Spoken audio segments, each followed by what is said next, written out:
and romance, I guess. All the good stuff. So all the good stuff. Yeah, and then have written a second one called The Virgins of Manhattan, which I haven't put into a book What yet. a great title. But that, yeah, and the Virgins, just for anyone's information, are actually the icons that are in the Metropolitan Museum of Art. They become important in the story. And but creating this book, okay. Now we're not talking about the manuscript. Okay. We're talking about the book itself, right? Right. In creating the book. Creating the book as a book, then I, to get the book board, I could have bought it, at an art store. But instead, I just went to the Goodwill and bought some old books that I didn't care about reading. And so I had these old books, and I was, ripping the covers off of them and covering them and using them for book board. But then one day,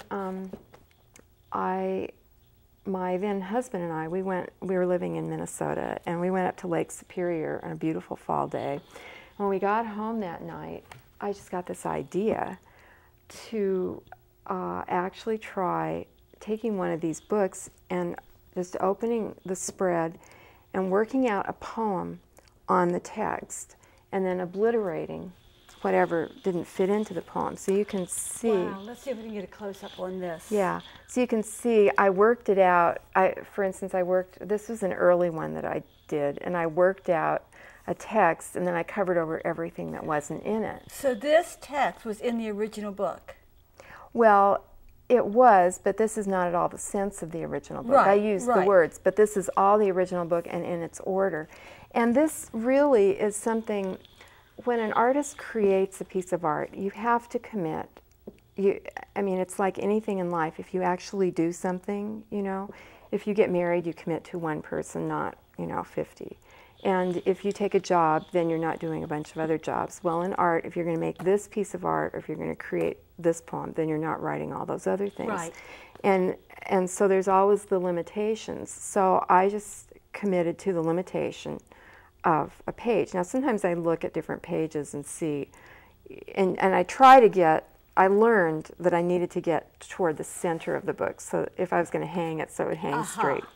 So I would look for something toward the center, and then kind of look at the words and play with them and sometimes I'd photocopy it, so I'd be working on a photocopy with a pencil and just circling words that were interesting and evocative to me.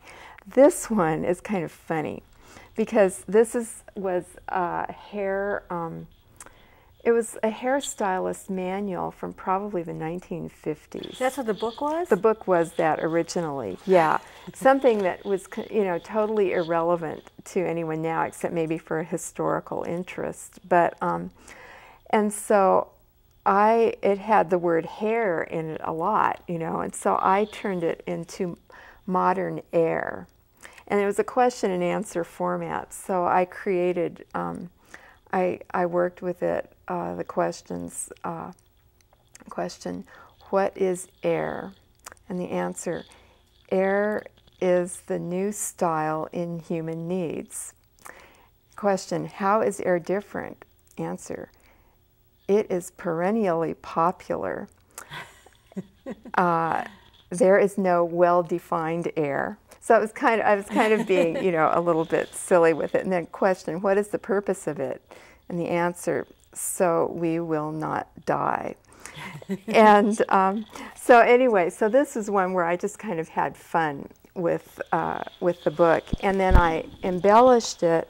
Actually, this is the other aspect of my saving things. See if we can get a close-up on this too, how this goes together. I've had art calendars. You get a Matisse calendar, a Cézanne or something, Impressionist calendar.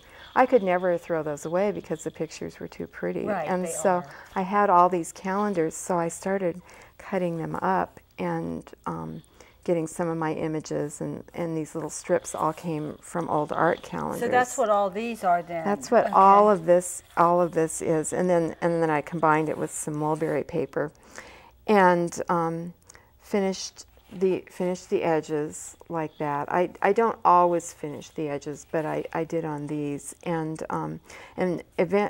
eventually I got myself a great big stapler, a really heavy duty one. Now this can hang up on your wall. This hangs, yeah, this hangs because I ran a string, you know, some cord through the central area by the spine. And I put some mat board on the back. Now, and then you signed it, which is wonderful. And I signed it, yeah. And it's called Modern Air. Yes, and this isn't a very nice backing to it. Somebody suggested to me that I should finish the backs, and so I started playing with the back. Oh, look at that! How wonderful! And so anyway, that was kind of how that came about. And the thing about these, most of these pieces. Does anybody else do this kind of work? Well, you know, there are some book artists here in Lafayette. I did not know that. And each book artist has their own style and does things differently. I don't know anybody who's worked with a text quite the way I did, but I was very interested in doing that because I was a writer. Yeah. And you get different things out of different texts. But Mary Perrin, who lives here in Lafayette, she is a book artist. She actually has some book art in the National Museum of Women in the Arts in Washington, D.C. And there are other people who have had some interest in book arts. For the art of reuse, Emmy Morgan, Elmore and Mary Morgan's daughter, who is a student at Alfred University in Alfred, New York, she created an altered book as her reuse piece. Okay. So we do have people who are doing that. But I got into it because I was interested in the text, but I also love doing the collage. Well, especially, okay, writing a novel can take 3 to 5 years before the thing starts to, as I say, smile at you, you know, like a viable creation. And so I enjoyed doing something that I could actually get the sense of completion within a weekend or a week. Right. You know. Yeah, there's a big difference, isn't there? Yeah. And so, and then the thing that happened to me as I was in this process of starting to do the book art is that my husband and I split up. And that's been over 3 years ago, and I was living in Minnesota, and you know, suddenly I was wondering what, you know, I mean, you have the emotional impact, but also at that point the economic impact of it, and it was a rather difficult period of time, and I hadn't been working full-time. I'd done some adjunct teaching and, you know, little things like that during our marriage, but I hadn't been working full-time for 10 years. And all of a sudden here I was in my 50s and I was on the job market again. Single and looking for work. Yeah, and I wasn't finding a job. I had some savings, but, you know, that wasn't going to last forever.